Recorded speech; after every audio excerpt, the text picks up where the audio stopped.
शाही महल की फिजा में सुकून और रौनक थी, लेकिन शहजादी जन्नत के दिल में हमेशा एक बोझ सा रहता। वो नाजुक तबीयत की मालिक, बेपनाह खूबसूरत रूह की वारिस थी, लेकिन उसकी जिस्मानी बनावट लोगों की नज़र में एक मस्करख बन चुकी थी। हर दरसगाह, हर बाज़म, हर जलसा, वहां उसकी हंसी उड़ाई जाती, मोटी शहजादी आ गई। ये जुमला जैसे उसका नाम बन गया हो। हालांकि उसके लबों पर अक्सर मुस्कुराहट होती, लेकिन दिल की गहराई में चुभने वाले तंज उसे रुला देते। उसकी माँ मलिका सुहाना अक्सर उसे तसल्ली देती, तू हमारी जान है जन्नत, तू वो फूल है जो कांटों में भी महकता है। लेकिन ये अल्फाज भी कभी कभी उस जख्म पर मरहम ना बन पाते जो हर रोज ताज़ा होते। जन्नत किताबों की शौकीन थी। वो अक्सर अकेले में फलसफा पढ़ा करती और तसव्वुर में ऐसे जहां बसा लेती जहां उसे कोई न चिढ़ाता। उसे गुफ्तगू का शौक था, लेकिन जब लोग उस पर हंसते वो खामोश हो जाती। एक रोज वो महल की पुरानी लाइब्रेरी में गई। वहां एक बहुत पुरानी किताब मिली, सुनहरी जिल्द वाली। उस किताब के पहले सफ़े पर लिखा था, हकीकत तुझ में है, तलाश बाहर ना कर। उसे लगा जैसे किसी ने उसके दिल की बात कह दी हो। उसी रात जब वो सो रही थी, एक अजनबी सी रोशनी उसकी पलकों पर आकर ठहर गई। उस रोशनी से एक सदा आई, शहजादी जन्नत, तू वो है जो जानती नहीं तू क्या है। वो घबरा गई, कौन है ये आवाज, कहां से आई? रोशनी में एक धुंधली सी साया नुमाया हुआ और फिर गायब हो गया। सुबह उसकी आंखों में एक अजीब सी चमक थी। कुछ था जो बदल रहा था, अंदर ही अंदर। शहजादी जन्नत सुबह बिस्तर से उठी तो दिल में एक अजीब सी बेचैनी थी। वो अब तक उस रोशनी और आवाज के बारे में सोच रही थी। उसके रेशमी पर्दों से छनकर आती सुबह की धूप भी आज कुछ मुख्तलिफ मालूम हो रही थी। वो उठी, अपना रेशमी लिबास पहना और महल के उस हिस्से की तरफ चली जहां पुरानी किताबें रखी थीं। उस सुनहरी जिल्द वाली किताब को उसने फिर उठाया। जैसे ही उंगलियां उसके सफ़ों से टकराईं, किताब खुद ब खुद पलटने लगी। एक सफ़ा खुला जिस पर लिखा था, हर इंसान के अंदर एक ताकत होती है, लेकिन वो सिर्फ उसी को हासिल होती है जो खुद को कबूल करे। जन्नत की आंखें भर आईं, क्या मैं खुद को कबूल नहीं करती? उसने आईने में अपनी शक्ल देखी, माइनस गोल चेहरा, मासूम आंखें और वो जिस्म जिसे लोग ताना देते थे। लेकिन उस आईने में आज उसे एक औरत नहीं, एक जलता हुआ चरागा नजर आया। वो किताब लेकर अपने कमरे में लौट आई। पूरे दिन उसे कुछ महसूस होता रहा, माइनस कभी हवा में कुछ हरकत, कभी दीवार से उठती रोशनी, कभी अजनबी सरगोशियां। रात ढली तो वो चुपचाप बालकनी में बैठ गई। सितारे साफ थे, चांद बेहद करीब। तभी वही रोशनी फिर से आई। इस बार वो डरने की बजाय सीधी खड़ी हुई। तू कौन है? जन्नत ने पूछा। रोशनी से एक नरम लहजा उभरा। मैं तेरी अपनी ताकत हूं, मैं तेरे अंदर हूं, लेकिन तूने मुझे कभी पुकारा नहीं। क्या मैं जादूगर हूं? उसने हौले से पूछा। तू एक शहजादी है और हर असल शहजादी अपने अंदर की ताकत से वाकिफ होती है। तुझ में जादू है, महज रोशनी का नहीं, नरमी, इखलास और मोहब्बत का।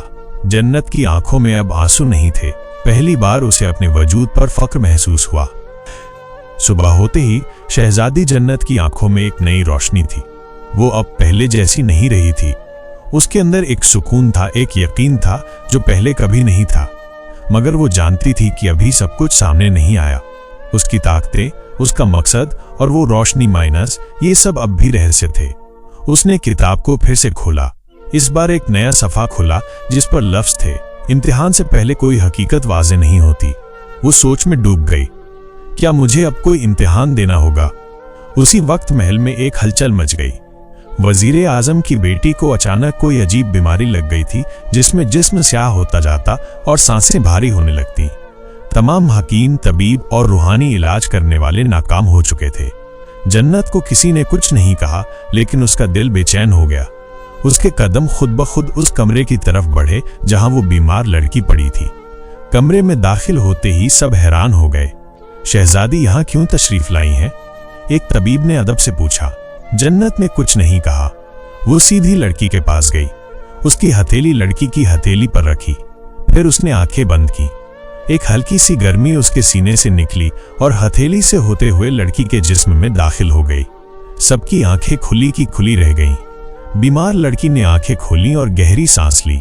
माँ, उसने कहा और फिर उठकर बैठ गई। कमरे में सन्नाटा छा गया। सबने जन्नत की तरफ देखा, जैसे पहली बार देखा हो। मल्लिका सुहाना बाहर से आई और ये मंजर देखा तो उनके लबों से निकला, जन्नत, तू। जन्नत ने उनकी तरफ देखा और धीमे से कहा, मैं बस वही कर रही हूं जो मेरा दिल कहता है। अब उसे यकीन हो चला था, उसमें कोई ऐसी कुव्वत है जो सिर्फ मदद करने के लिए बनी है।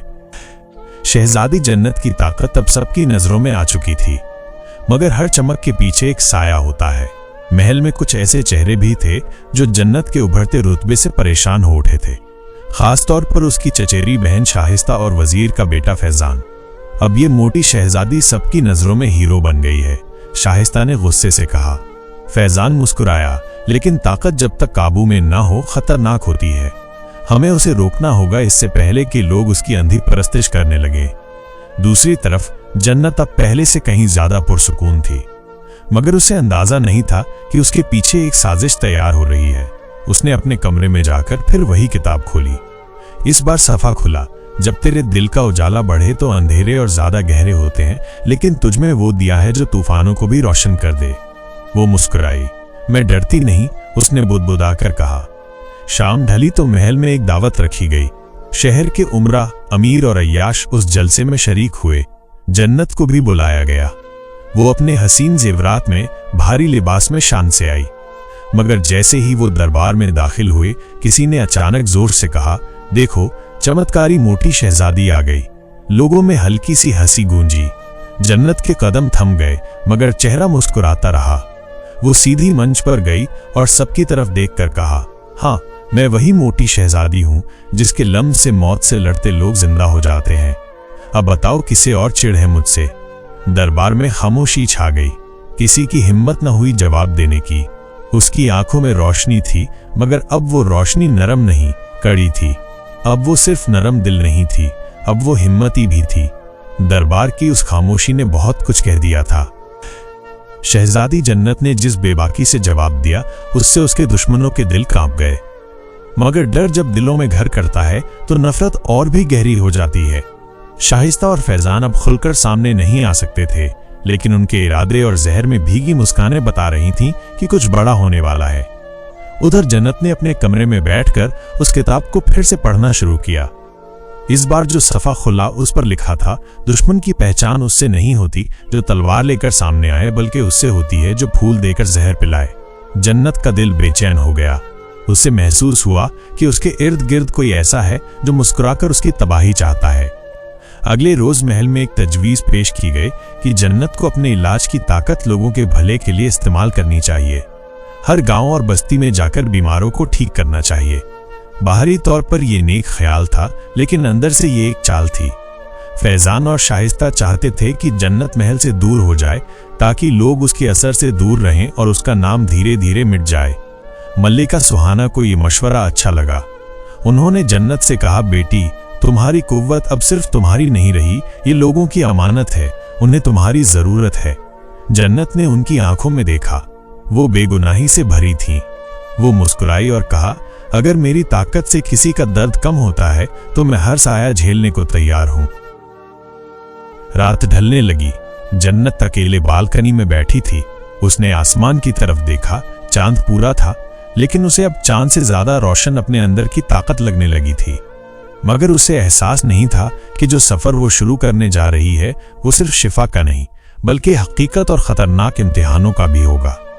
अगली सुबह महल के आंगन में शहजादी जन्नत की रवानगी का मंजर था। मल्लिका सुहाना ने उसे गले लगाया, माथे पर बोसा दिया और दुआ की, अल्लाह तुझे अपने हिफ्ज़ो अमान में रखे मेरी बच्ची। जन्नत ने हल्का सा सर झुकाया और मुस्कुराकर कहा, मैं जल्द लौटूंगी, मगर शायद तब कुछ और बन चुकी हूं। वो अकेली नहीं थी। महल के दो वफादार खादिम, हसन और गुलाम अली, उसके हमराह थे। दोनों तजुर्बाकार और उसके लिए जान देने को तैयार। काफिला निकला, ऊंटों और घोड़ों के साथ, मगर बहुत सादगी से। रास्ते में हर गांव, हर बस्ती, हर चश्मे पर लोग जन्नत का इंतजार कर रहे थे। उसने जहां किसी बीमार बच्चे को देखा, अपनी हथेली से उसे छुआ और वो बच्चा मुस्कुराकर उठ बैठा। जहां किसी बूढ़े की आंखें बंद थीं, वहां जन्नत की आवाजें सुनते ही रोशनी लौट आई। लोगों की आंखों में अश्क थे, मगर वो अश्क शिफा के शुक्राने में थे। मगर इस सफर में एक और चीज थी जो जन्नत महसूस कर रही थी। हर जगह एक नामालूम साया उसके पीछे पीछे चलता, जैसे कोई उसे देख रहा हो पर सामने नहीं आ रहा। कभी वो जंगल के दरख्तों में से सरसराहट बनकर निकलता, कभी पानी के किनारे पर झलक दिखाता। एक रात जब काफिला एक वीरान सराय में रुका, जन्नत अकेली छत पर जा बैठी। हवा में अजीब सी सरगोशी थी। तभी एक मध्यम सी आवाज आई, तू अब वो नहीं रही जो महल में थी, और आगे जो तुझे मिलेगा वो तू सोच भी नहीं सकती। जन्नत घबरा गई मगर उठी नहीं। उसने पूछा, तू कौन है? आवाज रुकी नहीं बल्कि और पास आई, मैं वो हूं जो तुझसे पहले भी जुड़ा था, तेरी ताकत का पहला शरारा। अचानक हवा तेज हुई और किताब जो हमेशा उसके पास रहती थी खुद ब खुद खुल गई। एक नया सफ़ा था और उस पर सिर्फ एक लफ्ज लिखा था, हिफाजत। जन्नत ने उस लफ्ज को देर तक देखा, हिफाजत। मगर ये हिफाजत किसकी थी? उसकी कुव्वत की, या फिर उस राज की जो अब तक उससे छुपा रखा गया था? सुबह हुई, सफर फिर शुरू हुआ, मगर अब जन्नत का दिल बेचैन रहने लगा था। हर जगह उसे महसूस होता कि कोई उसका पीछा कर रहा है। उसकी आंखें अक्सर पीछे पलट जाती, मगर नजरों में कोई चेहरा नहीं आता। एक दोपहर जब काफिला एक छोटे से गांव दरियापुर में पहुंचा, वहां के लोग सजदा करते हुए उसके आगे झुक गए। गांव की मुखबिरा, एक अधेड़ उम्र की औरत सामने आई और कहा, शहजादी, हमारी मासूम बच्चियां रोज रात को गायब हो रही हैं और किसी को पता नहीं कि कहां जाती हैं।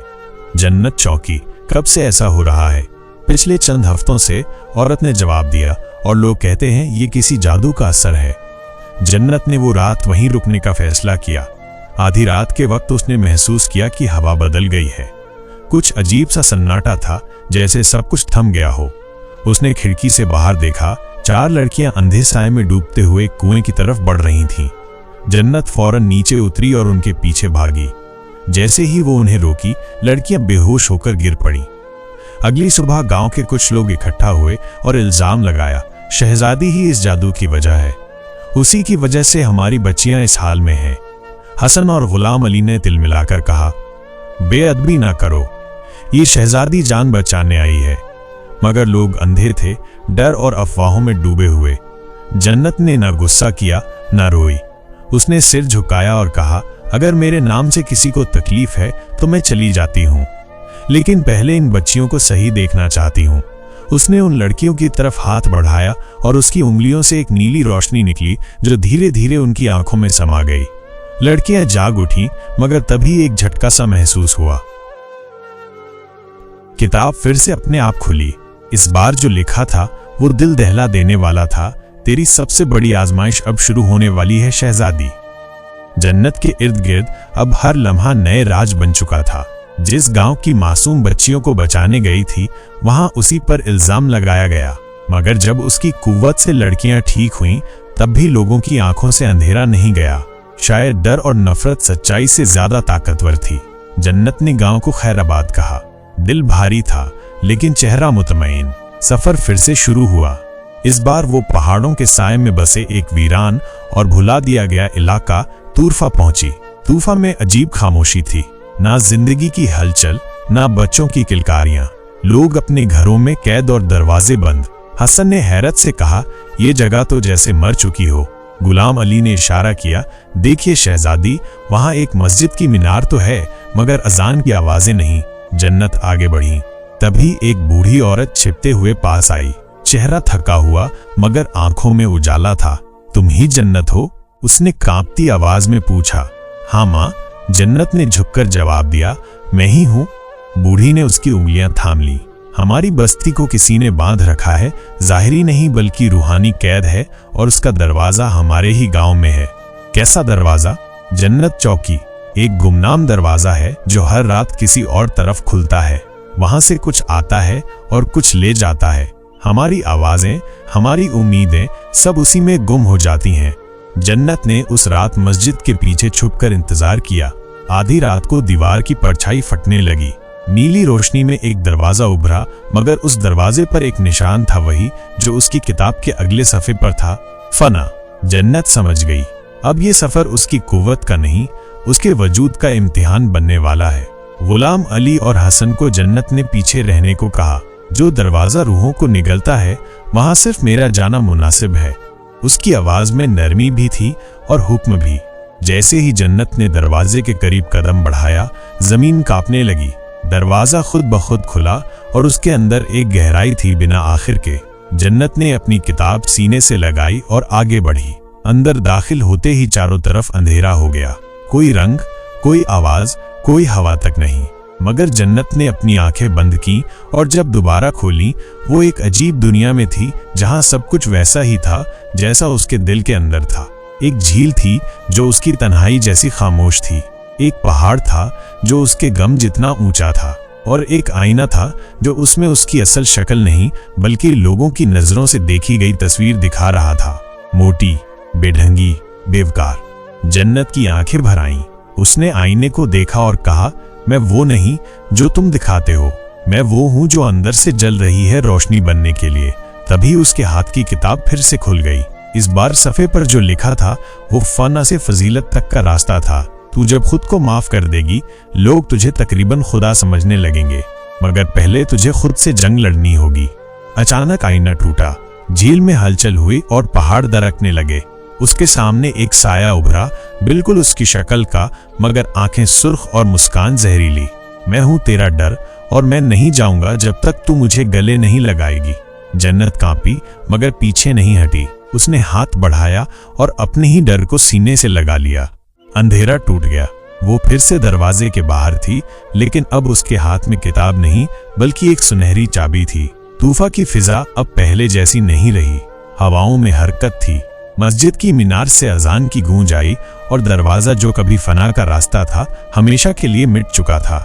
जन्नत के हाथ में जो सुनहरी चाबी थी वो सिर्फ एक ताले के लिए नहीं बनी थी, ये उसकी कुव्वत की तकमील की अलामत थी। हसन और गुलाम अली उसके पास भागते आए, आंखों में हैरत, दिलों में सवाल। क्या हुआ अंदर? हसन ने पूछा। जन्नत मुस्कुराई, मैं अपने आप से मिलाई। अब उसका रुख अपने असल मकसद की तरफ था। वो वक्त आ गया था जब उसे वापस अपने महल लौटना था, जहां लोग आज भी उसकी शक्ल पर हंसते थे, उसकी चाल पर फब्तियां कसते थे और उसके दिल को अनसुना करते थे। जब वो वहां पहुंची, सब खामोश हो गए। उसकी आंखों में अब जो रोशनी थी वो किसी को भी झुका सकती थी। दरबार में दाखिल होते हुए उसने चाबी को अपनी हथेली में छुपा लिया। बादशाह, उसका वालिद, ने हैरान होकर पूछा, तू लौट आई? हाँ अब्बा हुजूर, जन्नत ने जवाब दिया, मगर इस बार मैं सिर्फ आपकी बेटी नहीं, मैं अपनी तारीफ खुद हूँ। लोगों ने उसका मजाक उड़ाना चाहा, मगर तभी आंधी चली और महल की दीवारों पर एक अजीम तस्वीर उभरी, जन्नत की, एक रोशन पुरसर शहजादी की। बादशाह ने ताज उतार कर उसके कदमों में रखा। मैंने तुझे कभी न समझा, न पहचाना, उसने कहा, मगर आज मैं तुझे अपना वारिस मानता हूँ। जन्नत ने ताज उठाया मगर अपने सर पर नहीं रखा। उसने कहा, यह ताज किसी इंसान का नहीं, इंसाफ का हकदार होना चाहिए। वो बाहर निकली और पहली बार लोगों ने उसे उसके जिस्म से नहीं, उसके असर से पहचाना। अब कोई उसे मोटी नहीं कहता था, अब लोग कहते थे, शहजादी जन्नत, जिसकी शक्ल में नूर और दिल में कुदरत है। और जन्नत मुस्कुराई, क्योंकि उसने सच्चा जादू पा लिया था, खुद से मोहब्बत। तो प्यारे दोस्तों, ये थी हमारी आज की कहानी। हम उम्मीद करते हैं आपको कहानी पसंद आई होगी। अगर कहानी पसंद आई हो तो इसे लाइक करें, साथ ही करीबी लोगों के साथ इसे शेयर करें। इसी तरह की कहानी सुनने के लिए इस चैनल जहांगीरी कहानियां को सब्सक्राइब जरूर करें और बेल आइकन दबाना ना भूलें। फिर मुलाकात होगी एक नई वीडियो में। अल्लाह हाफिज।